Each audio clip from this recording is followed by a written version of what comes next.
What is going on, everybody? The 2020-2024 NFL Draft is three sleeps away. I cannot wait. I am Jonesing.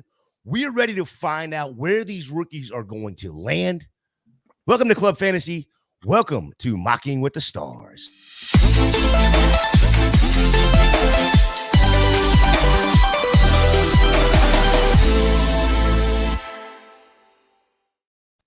Welcome back into Mocking with the Stars. My dude, Chris Battlestyle, back in the house yet again. He is done running the streets of Canada. It is too damn cold to be out there. Chris, how are we doing today, sir? I've had better days, Jay. We did get some surprise snow up here in Toronto, so my magnolias are completely screwed. They're dead. Oh, man. It's over. But I got some Vin Rosso. I got my fly shirt on. We got Mr. Fire content only in the building. Better days are ahead, brother. Well, at least for the next hour, we're going to have a better day. We're going to end the day on the right note. Speaking of fire content only, he is the editorial researcher, and fantasy analysis at the NFL Network, one of three pieces of the Dynasty Builders LLC. And he is a locked-in Rams fan. Now, I do have to ask, LaQuan, I have what I think is your phone number. You want to read it off for me? Sure, it is. And everybody write this down right now, because if you need to get a hold of LaQuan, you can call him on his direct number, 281-330-8004. Yeah.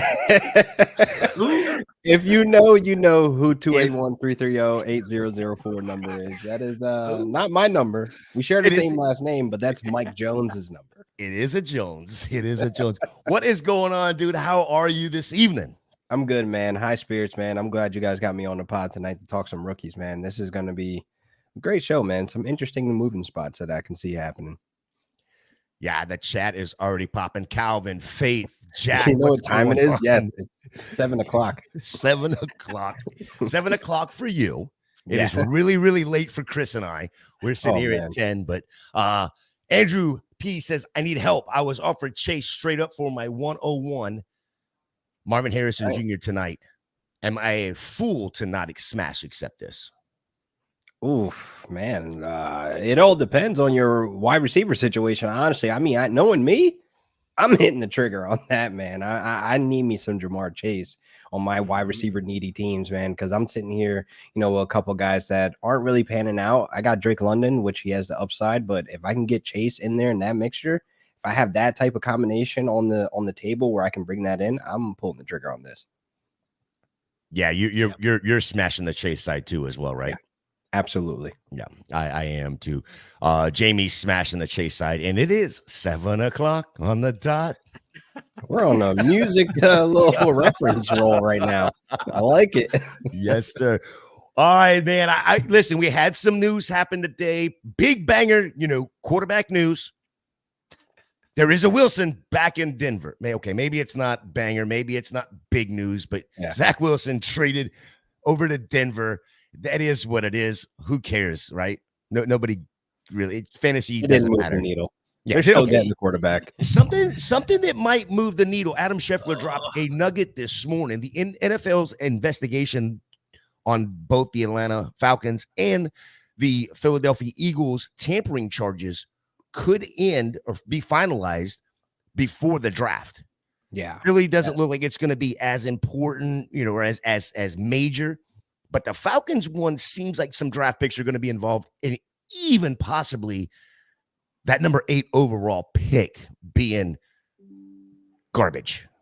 Yeah, that's real nasty work, and that'll be a huge blow. 3 sleeps away from the draft, and you got your blueprint already up, who you're going to be taking. You got your draft boards. The war room's already ready to go ahead and pull the trigger on that 8th pick, and then if it gets ripped away, ooh, that's going to be a huge blow because we already know that the Falcons need pass rushers. So missing out on a Dallas Turner, it's going to be huge there. I mean, there's a bunch of other pass rushers that will fall, but if you're completely out of the first round, you have no shot at any of these guys. Not even a Chop Robinson, because I think he's going in the first round as well.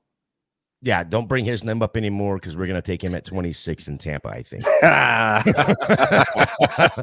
if he's still there, if he's still there. Let me ask you a couple quick questions before we get into the mock tonight. Tonight's mock is gonna be a 1 quarterback, no tight end premium, 4 rounds tonight. What is your best advice for fantasy football rookie drafts? Oh man, stay away from like the flash in the pan guys. I mean, when we're going to rookie drafts, I'm putting on my war paint. I'm ready for war.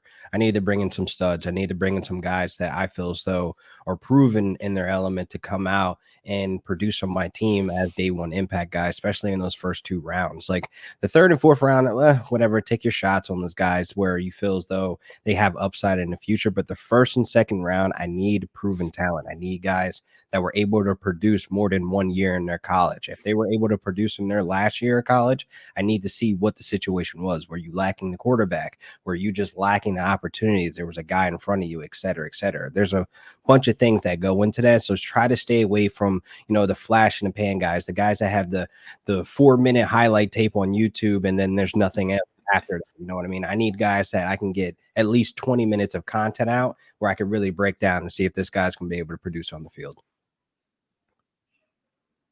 Yeah, I'll bring up one for you real quick. I just want to see what your initial thoughts are when I say his name, Xavier Legette, 5th-year guy, late bloomer. Yeah. It's a weird situation because I was watching a lot of him yesterday and today. There's times where he's just off balance when it's really unnecessary to make the catch, or I don't know if we can blame that on the QB play with, Spencer Rattler. Not saying that he was the most inaccurate, but there was times where the timing was just off and he's like off balance and not able to make the catch. I mean, his size, speed, and frame, that's amazing to look at. I needed to be able to trust him to go out there and be able to not make the goofy catches that he's supposed to be making. Like the easy catches, there was a lot of catches where he just was like out of it, just didn't make the catch. So I think he needs to clean up a little bit of that, but his route running is really underrated. He's dominant at the top of the route. He's a guy that could be a vertical threat. He comes across the middle, not as fast, but he's hard to bring down. So I like Xavier Legette. I just need to see a little bit more. And these are one of the guys where the landing spot matters so much. Yep. Yeah, I 100% agree. I'm going to go ahead and bring up this draft board, and we are going to fire this thing up. So hopefully Ricardo will get into the room here if he's not, doesn't look like he's on the green yet. So let me get this turned off, and I'm going to let everybody know that we're going to start this draft. Chris, what are your specific strategies, Chris, when you step up to your first rookie mock of the year, or for your first rookie draft of the year? Just be prepared. Everyone knows, like LaQuan says, the top guys of the draft. You're going to know the Jaden Daniels, Marvin Harrison Jr.'s, Brian Thomas's. Make sure you're prepared so you can find the value and dominate the 3rd and 4th round. Find the guys that may be projected as the next Puka Nacua or Tank Dell, because we're all looking for that next diamond in the rough. Make sure that you are beating your league mates to the punch when it comes to that. For me, I'm always trying to find that value in the 3rd and 4th round. And I usually come out on top because I'm over prepared sometimes, and sometimes to a fault. Sometimes I'm overdrafting guys that maybe I shouldn't be drafting. But just make sure you're prepared. LaQuan, anything to add to that? I mean, absolutely. There might be some guys that I might get a little trigger happy on, like Javon Baker. He might go a little higher than expected, but he's one of those guys, man, I just been watching a lot of, and I'm seeing why so many people are impressed. But I don't know. I might sneak him somewhere in that 2nd round. I'm just going to say it now. gotta go ahead and slide him up.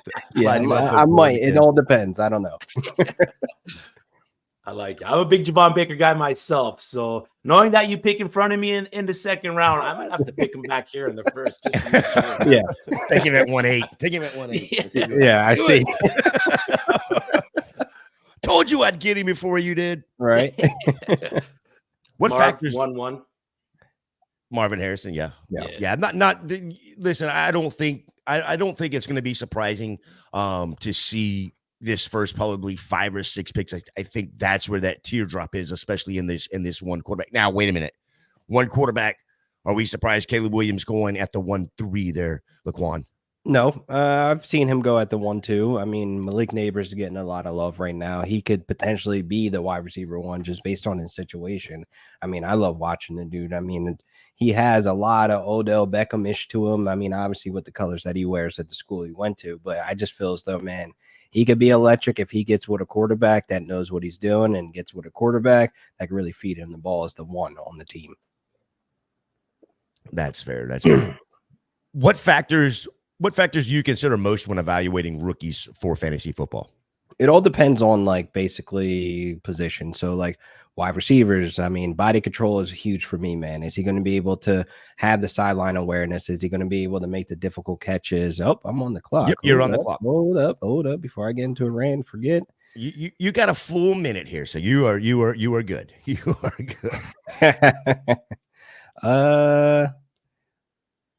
There we go. Okay. I'm gonna go Daniels just based on the rushing upside. I'm a sucker for speed, and I'm speed demon when it comes to these mobile quarterbacks as well. I mean, I like the projected safe spot that he might go to, which is the Commanders, but I could be, shooting myself in the foot if things get weird and he ends up on the Patriots, and then here we are with a situation where I'm not happy with my first round pick. Well, again, that's something that we'll find out Thursday. Yeah. And it's like 85%. I feel as though it's a clear cut of what 1 and 2 should be. It's where 3 and 4 gets a little weird. That's just what I hope happens. Yeah, and the rumors here lately is JJ is moving up the board for some reason. I guess they took all 4 or 5 quarterbacks out to dinner or to Topgolf or whatever the Commanders decided to do. And it didn't sound like Jaden Daniels was very happy about having the other competition around. So whatever, if the Commanders do go JJ McCarthy there, and then it is New England, are you flipping your board upside down or? I don't know. I'll wait and see. It's just the unknowns right now where it's like, hey, if he goes to the Patriots, hopefully they bring in some weapons. Hopefully they bring in, some type of wide receiver or just some type of weapons other than what they have right now that he can actually work with. Because right now on paper, it doesn't look like much. It looks like he's going to be running for his life. He's going to have like over 600 rushing yards and maybe over, 3,000 yards. But that'll be, the ceiling, what we're looking at, and hope for best case scenario for Jaden Daniels in the Patriots jersey. So you have no faith in Chris's number 1 guy from last year, Boutte. He's gone. He's gone. Where did he go? He got gambling issues. Oh, Lord have mercy. I don't know how I missed that noise. Good Lord. They shipped him out. we just can't get over the gambling. Trey Benson, first running back off the board. Yeah, it's with the wide receivers that are still there. There's question marks with all these guys. Donnie Mitchell's work ethic, Troy Franklin's dog in him. Does he have it? Xavier Worthy, is he just a one-trick pony, just a stretch guy? I know that Xavier Worthy's not a one-trick pony, but all these guys, Ladd McConkey, is he just going to be that short yardage guy? What's his ultimate ceiling? Can he finish as a middle of the pack wide receiver too? So I'm going to take my shot with my running back 1, Trey Benson out of FSU. He's got some limited potential just because of his lack of pass catching production in his whole career at the collegiate level, but he does got that part of his game. I'm expecting Trey Benson to get some good draft capital, land in a decent situation. Hopefully, I'm hoping Dallas. We're all hoping these running backs go to Dallas or one of these better situations. The Chargers is got a little uglier through free agency with Dobbins and Edwards. So one of these guys landing there is not as sexy, but give me the RB1 over the wide receiver 5 or 6 right now.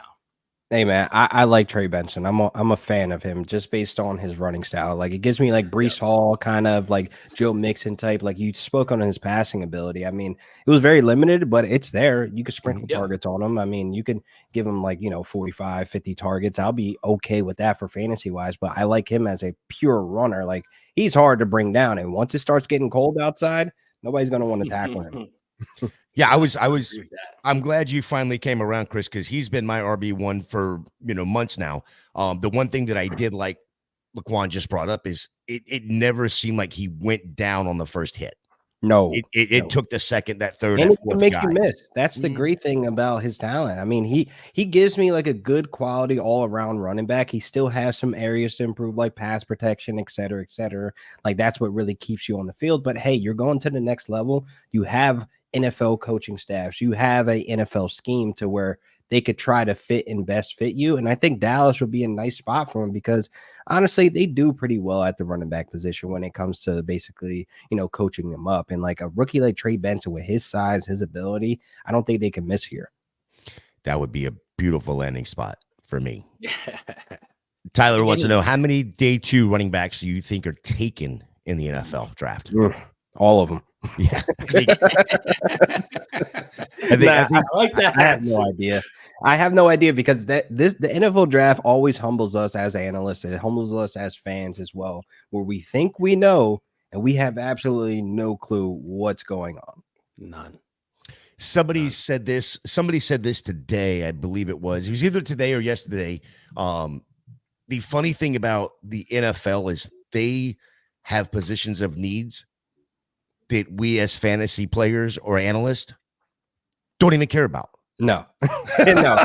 Like, especially when I see the first round mocks and like, as a Rams fan, like I know we need an offensive tackle. So of course I'm going to put like, a weird trade up there for us to go up and get a wide receiver, or I put, Latu as an edge rusher, but we honestly need a tackle. So I'm already having my heart set that we're going to take one of our biggest needs, Blake Corum comes off at 111, second running back off the board. And then this one is a little surprising to me. Ricky Pearsall out of Florida going at 112, the seventh wide receiver off the board. Surprising there? I mean, pretty Ricky, man. He's a smooth route runner. I mean, he will be a nice wide receiver too for a team that has a distracting wide receiver one. He'll be able to find a way to produce. That's one of the things that he did well, where he makes these circus catches. He's a great route runner, very crisp and smooth when, breaking. So I like how he just kind of whips out of the route and hands are ready for the ball. Kind of like Ladd McConkey. He's another guy like that. So we should be seeing him, Well, no, he already went off actually after Benson. So there you go. Yeah, he was a fifth wide receiver off the board. Yeah, that's funny that you brought that up because I think there's one landing spot that it really intrigues me, and I believe it was, can't remember whose mock it was. No, Detroit for Ricky Pearsall. Detroit. I want to see Pearsall in Cincinnati, man. Give me Pearsall and Cincy with Burrow, Chase there. Yeah. But either one of those is exactly what LaQuan just said, right? There's that distracting wide receiver one. Yeah, exactly. That's just gonna get his no matter what, no matter who the other guy is on the other side. I think the Chiefs would have been interesting without the issues that we're finding out. It looks like there's going to be a little suspension, at least a couple games for Rashid Rice. I think that would have been interesting for either Ricky or Ladd McConkey playing that position there. So read through this round one real quick in this one quarterback rookie mock. It is Marvin Harrison, Malik Neighbors, Caleb Williams, Brock Bowers, Jaden Daniels, Rome Odunze, 1 through 6. Keon Coleman at 7. Trey Benson, the first running back off the board at 1-8. Ladd McConkey at 1-9. Xavier Worthy moving up the board a little bit, 1-10. Blake Corum, the second running back off the board at 111. Ricky Pearsall at 112. And then Jamie says, no, Pearsall in Cincinnati will kill my Charlie Jones taxi squad shares. When we start bringing up taxi squads before the draft, it's bad. Yes. People are nervous. People are nervous. Jamie also plays with like 25 taxi squad, positions. So it's okay for Jamie. Jamie probably still has Tom Brady on the taxi squad on one of them teams. Just for the locker room presence, right? For the locker room presence, right? Yeah, you gotta have it. But I gotta ask though.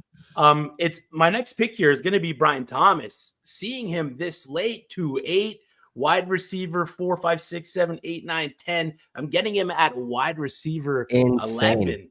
It's just got to be insane value. Is there something I'm missing here with Brian Thomas? Is there something I've missed in the draft cycle? He's a one-trick pony. I tried to tell you all this. He's a one-trick pony. No, listen. My take on Brian Thompson is that being that you could put him out wide, you could put him in the slot, you can move him around. This dude has speed and wingspan, the length of his hands. When you get a quarterback that can kind of throw it ahead of him, he has the arm span to grab that ball, and he has the speed to accelerate and break away from that defender. He's one of those one cut, jump and go once he has the ball at intermediate field speed. Intermediate field length. And then he's one of those guys that has to take it to the house ability. I like the dude's burst and acceleration. There is some things that he kind of needs to work on sometimes where he's kind of lazy and et cetera, but he has like the body control, the sideline awareness. So I like the value that you just got on Brian Thompson. I'm just going to put it in the air that maybe some people were drafting for actual team needs in their real drafts that are coming up. And what I've said this many times, we don't draft for need. We draft for talent. That is true. Trade. I'm on that wave as well, but some people are just destined. They go in with a plan. I need this, and I'm going to attack this. Yeah, that's I've made my feelings known about Brian Thomas. I don't like him as a player, but getting him is that the 11th wide receiver? That's amazing value. I mean, they're going to be a top 15 pick in the NFL draft, right? It's just a mock draft, and I sweat that one out. If you can get him this late, even if you don't like him like me, I'm going to go ahead and snag him because there's somebody in my league that is going to fall in love with him, and I'm going to be able to get something extra on top, or even getting him this late. That's where you drop in your league chat. Yep. Hey, Brian Thomas is on the board. Come and get him. I'm at the 2-8. Come and get Brian Thomas. Yeah. Come trade up. Give me a player that I maybe like. But Gator, you're not a big fan of Brian Thomas. Who would you rather have, Brian Thomas or Quentin Johnston right now? Ooh. I'll take a dart throw on a third before I pick either one of them guys. I'll go get Ben Sinnott, and I don't like drafting tight ends. Ben just went. Awesome. Yep. Yeah. I watched being down here in Florida. I watched a ton of LSU and watched him the first 2 years where they tried to force him the ball and it didn't happen. Didn't happen. They tried to make him a possession receiver, couldn't do it. And then last year just was, I'm not saying it was a fluke by no means because dude is good. He's got speed. He's got hands. Yep. But even the quarterback took step up too. If you look at the quarterback, Jaden Daniels, all the years before last year, he wasn't pushing the ball downfield. We've talked about this before. He just wasn't throwing the ball deep, or at least accurately, where he was completing the throws, right? Mm-hmm. So the fact that he was able to take that next step, better that part of his game where he's able to stretch the field. I mean, that only worked out for Brian Thomas even more and increased his draft stock. So I get what you're saying. You just got sniped, LaQuan. You seen my face. I saw Aldrich go off the board. I'm like, all right, cool. I got my second. I got Baker. And then, oh my God. Back-to-back snipes right here. Annoying. Back-to-back snipes right here. I'm going to go with Ray Davis. Double up on the running backs. And I actually like that as well. Marshawn Lloyd and the Ray Davis right there. I like both of those picks. I mean, we talked a little bit about Baker. Are there any other specific rookies that you're targeting this year and why? So some guys that I don't want to keep hitting on like guys we've been talking about for months, but Monty Bailey is a guy that I posted today where he has like some of that burst that you just fall in love with, where this dude in between the tackles is like, he's so small, but he's just able to navigate through it and find the gap. So the vision is there for him. So he's a guy that's like maybe like a Devin Singletary type, where he's like kind of smaller, but he has that ability to shed the tackles. And like, he's a guy that is probably going to go like later in the draft or 4th, 5th round. Like, he's one of those guys that you just want to have on your radar to where like, oh wow, and my rookie draft is coming up, I can get him in the 4th round. Why not take my last pick with him? You know what I mean? Like, there is upside for him, but pass protection's obviously, something that needs to work on. There's times where he needs to be a little bit more patient to where he ends up having that burst, having that acceleration right into his O-line. So it's kind of like one of those things that if he gets a good running back coach to kind of teach him how to navigate and not get too excited, then, he'll be fine on that next level. I love that call.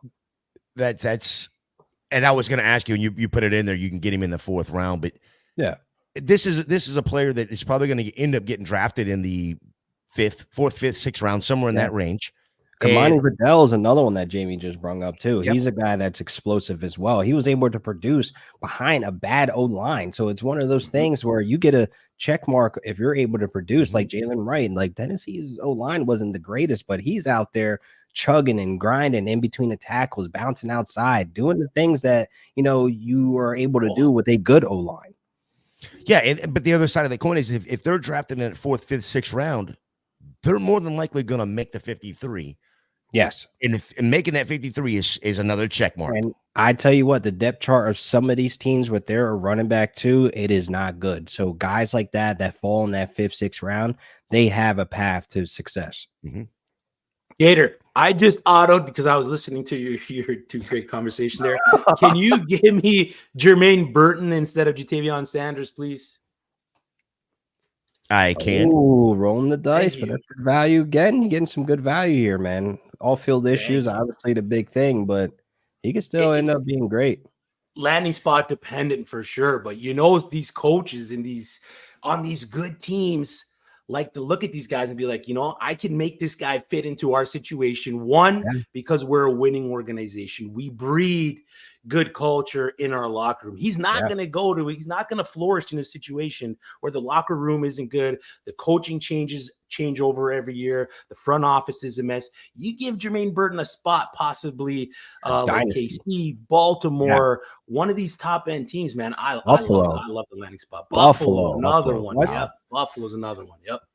The Jets. Give me Jermaine Burton on. I know the Jets might be a little bit toxic, but you give me Jermaine Burton on the Jets across from Garrett Wilson with a quarterback like Aaron Rodgers who can get the ball out quick and accurate. I love it, man.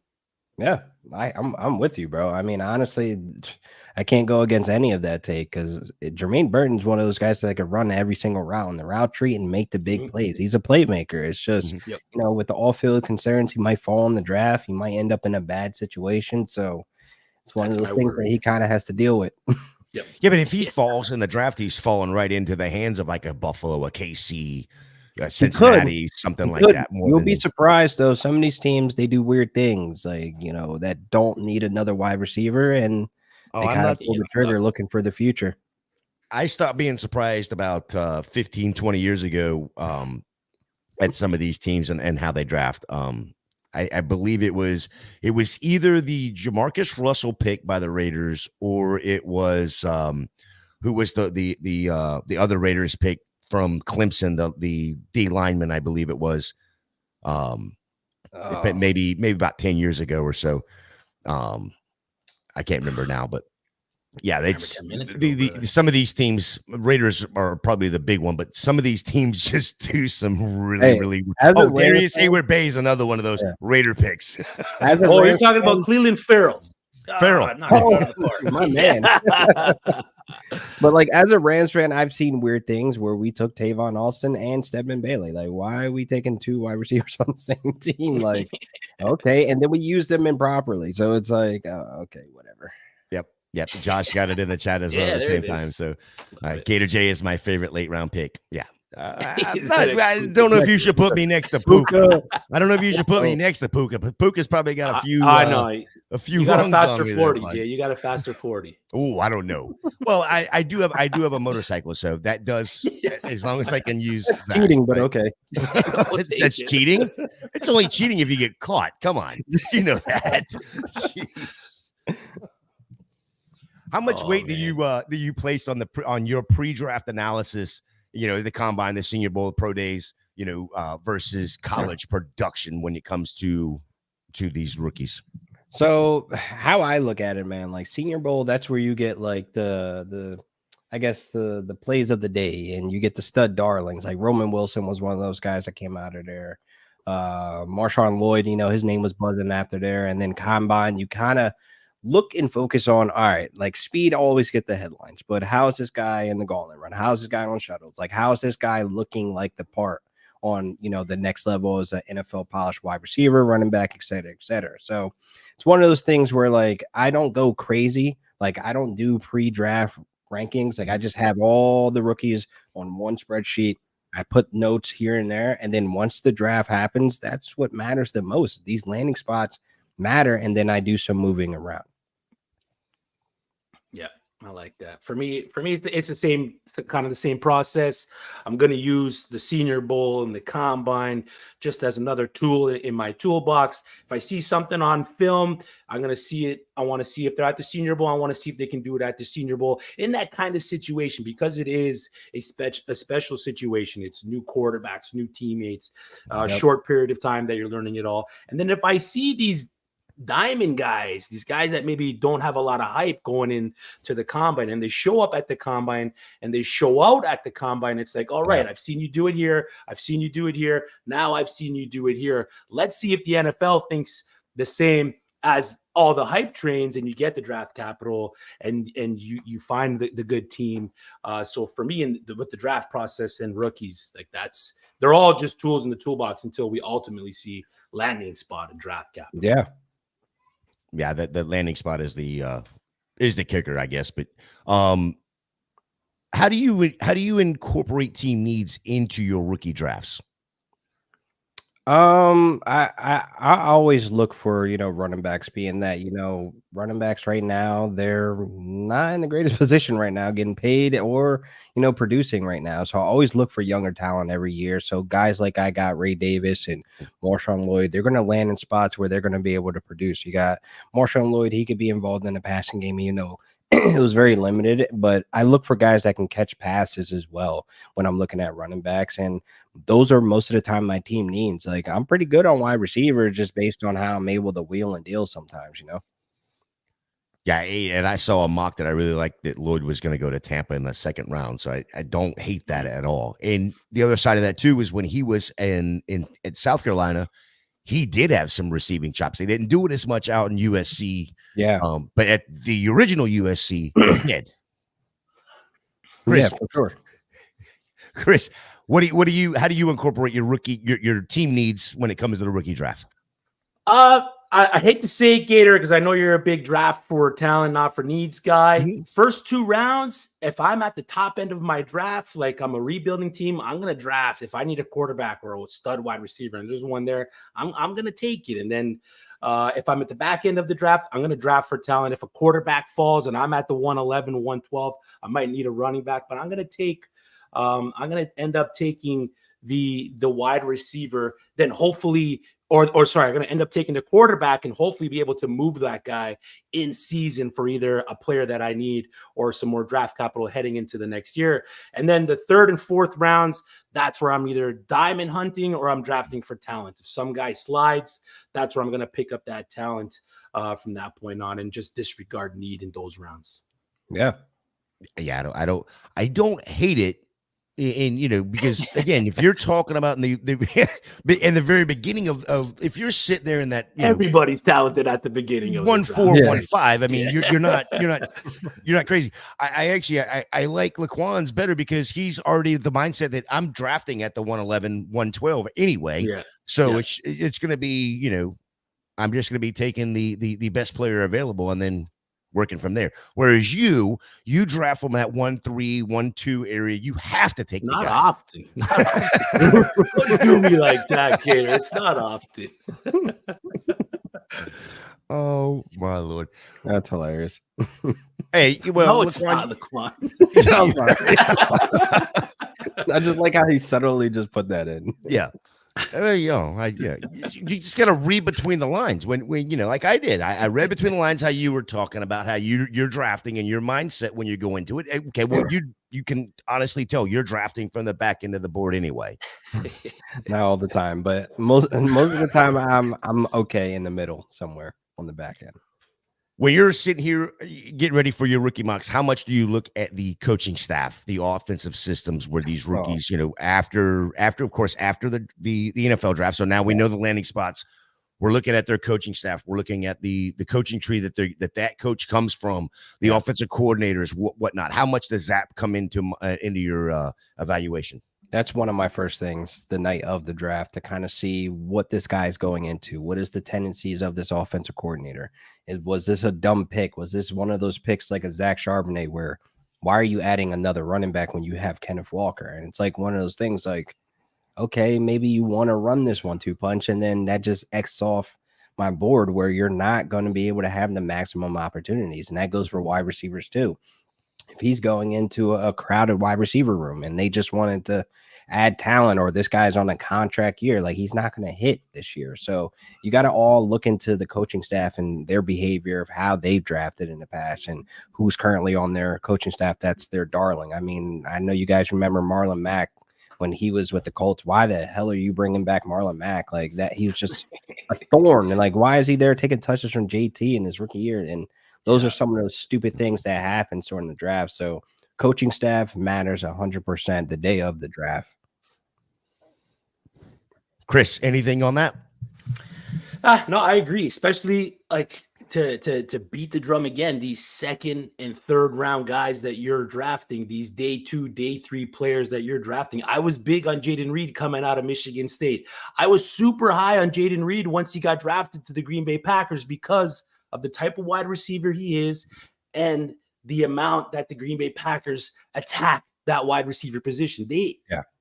I think top of the league at targeting the slot wide receiver. When Jayden Reed came in, he was that role for the Green Bay Packers. So I had no problem taking Jayden Reed middle of the second, back end second last season's drafts. I had no issues at all.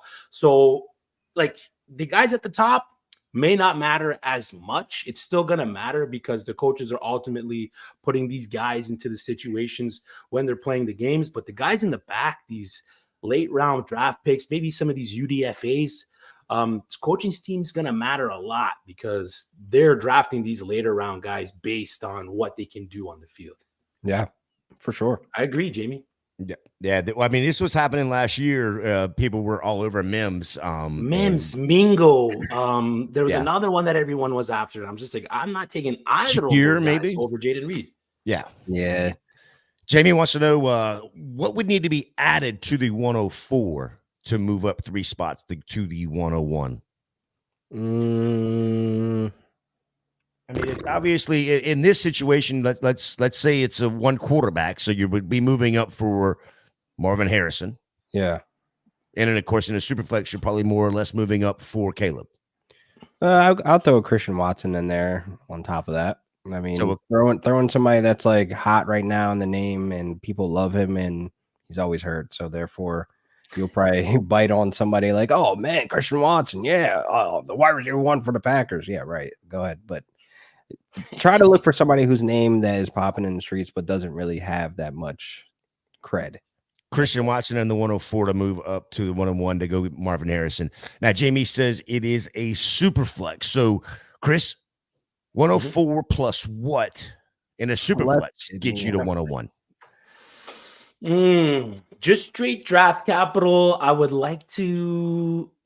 You're still either going to get the wide receiver 1 or you're going to get a top 3 quarterback. From 104, like if you're moving back from the 101 to the 104, if you have the 104 and you want to move up to the 101, I'm throwing whatever I can attach to what that guy might need, what he's looking for. I'm up in the DMs having conversations to see what I can do. If I have another first, maybe I can move a wide receiver or an aging running back to a contending team for the 112, 111, 110, add that to my 104 and move up to the 101 and take that generational talent like Caleb Williams, or have your pick of the draft. It's your draft at that point. You can take whoever you want. One draft on here, LaQuan, we had Ladd McConkey go 101. It was just that much spice. So when you have the 101, you can do. It wasn't auto pick though. It wasn't auto pick. Let me just clarify that. You can do whatever you want. So 104, super flex league. You might want to attach an elder quarterback to that, and Aaron Rodgers to move up, so they can still get that quarterback that they would be getting with the 101, and then they can have whoever they want with the 104, the tight end, another quarterback, or possibly a wide receiver. Yeah, I like your thought process there. You go and make another trade to come back to this trade to make it happen, to make it fit. LaQuan, what would be needed to added to the 104 in a super flex for you to get up to the 101? If you have the 101 and I'm coming at you, I've got the 104. What do I need to add to it in order to move up to the 101 to go get Caleb? One of those situations, I'm looking at my team, man, because I'm not really big on trading out. If I have a really solid, draft position, I'm not more so overthinking the spot. So there's not much that, you could throw at me unless you're throwing an arm and a leg and a kidney in your firstborn. Then okay, then yeah, all right, whatever. But more so, like if you're gonna come at me with something like that we just explained from the 104 to 101, I'm not biting. I'm just gonna stick and start the draft off and get what I want. Yeah, I'm gonna need to overpay if I'm the 101. Yeah. Straight up. So Stealing. Jamie evidently has got this. He's trying to do this move from 104 to 101. So he's saying, would you take 104 and Gibbs and give up the 101 and ETN? In a super flex No league? Gibbs or Bijan in this draft class. Mm-hmm. So you'll be getting a Gibbs in this draft. Ah, that's a good one, man. I don't know. You'd essentially be getting Gibbs and then, a top end wide receiver. Yes. Yep. Top end wide receiver. Yeah, I'll do it. I'll get Gibbs. Giddy up. Yeah, he's and Shia is saying 104 and 106 to get to 101. I think that would be pretty easily. I mean, unless you're an absolute quarterback needy.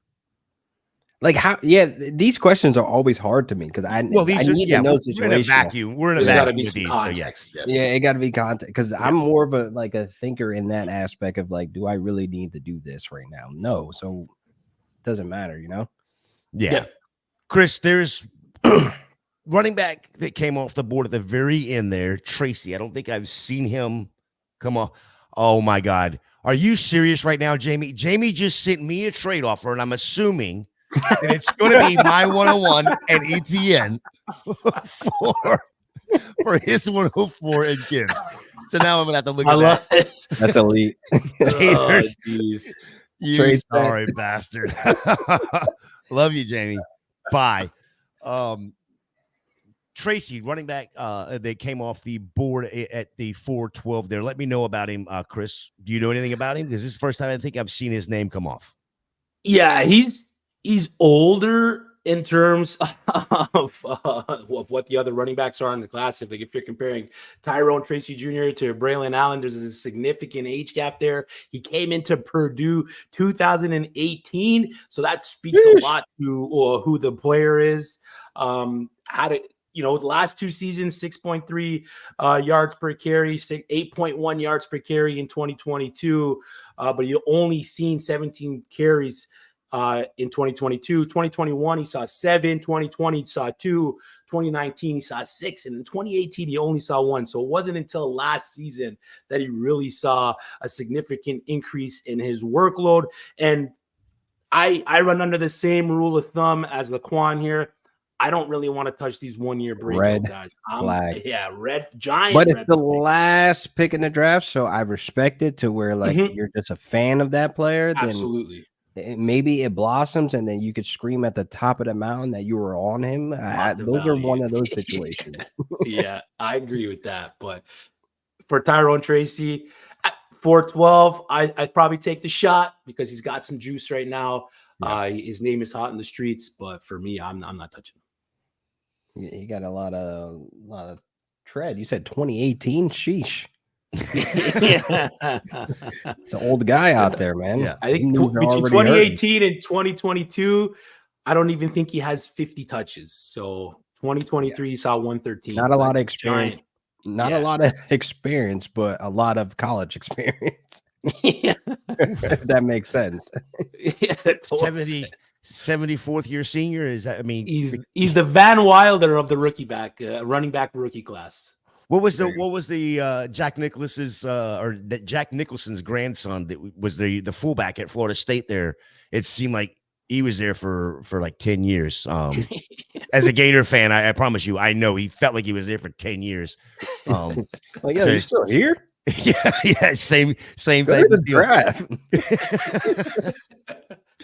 All right, we got a few more minutes. I want to get through this draft real quick. Didn't really read off. I read off the first round.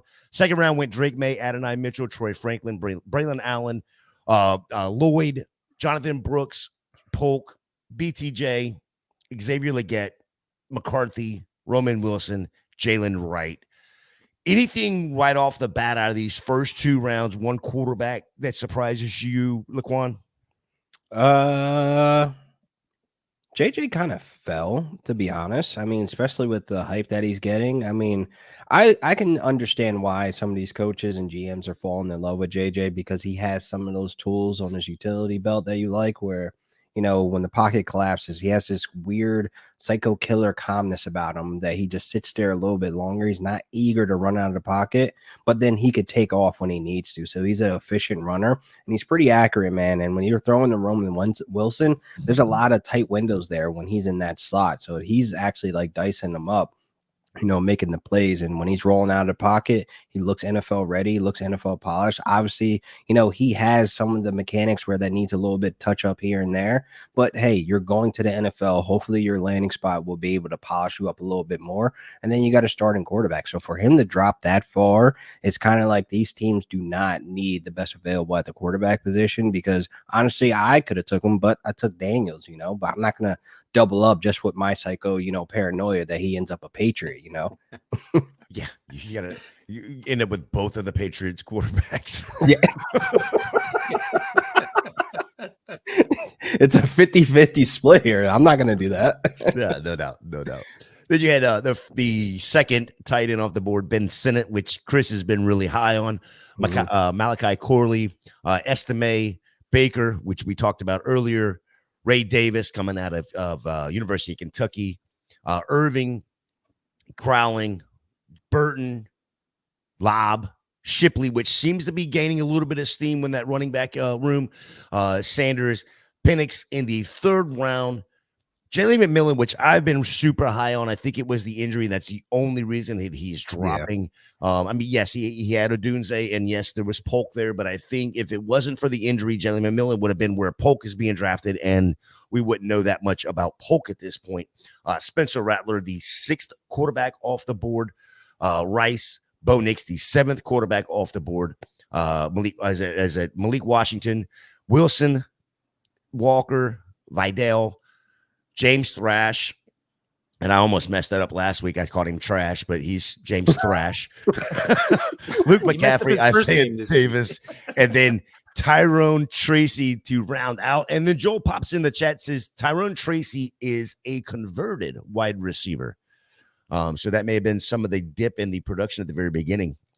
So that just throwing that out there. Thank you, Joel, for that one there.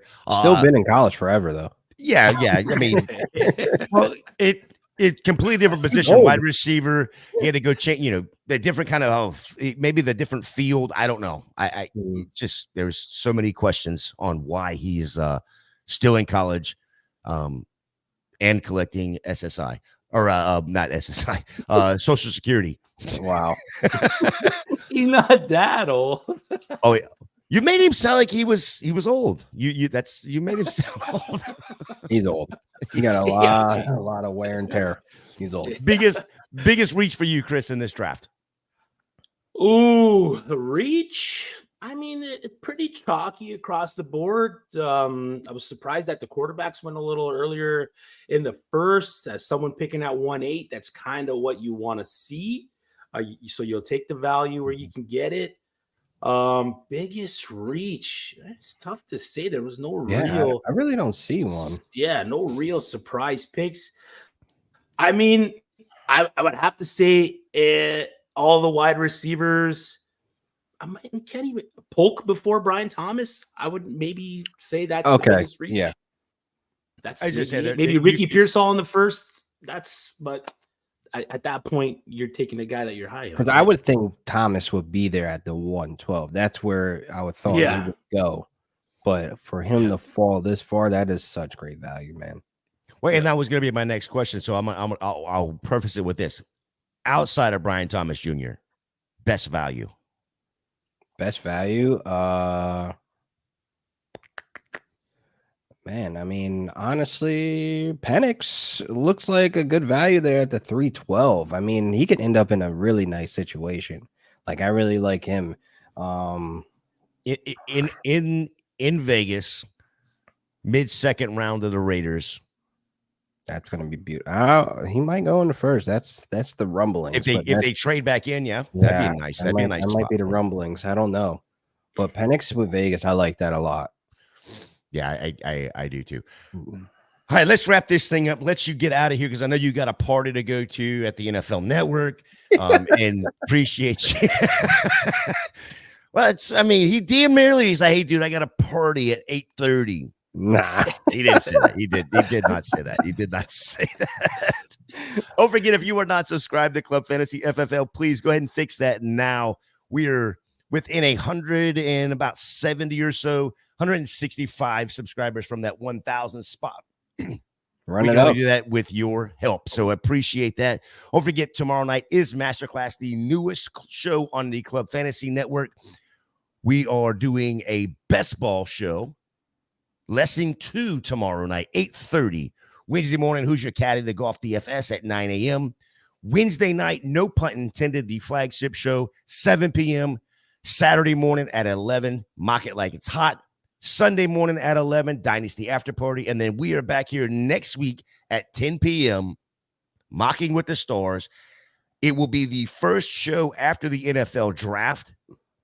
And we have Iowa Mike from South Harmon on the show with you next week drafting. LaQuan, let the viewers know, what are you working on? Where can they find you? And double check your phone number again to make sure I get out the right. Man, I got some stuff coming this week, obviously, for draft content, but you guys can follow me at Real Deal Fantasy on all social media platforms. Check out the NFL Fantasy Podcast on Wednesday and then the NFL Fantasy Cheat Sheet on Thursday, which is live around noon on the West Coast and 3 p.m. on the East Coast on YouTube. So please check that out. Chris, let them know.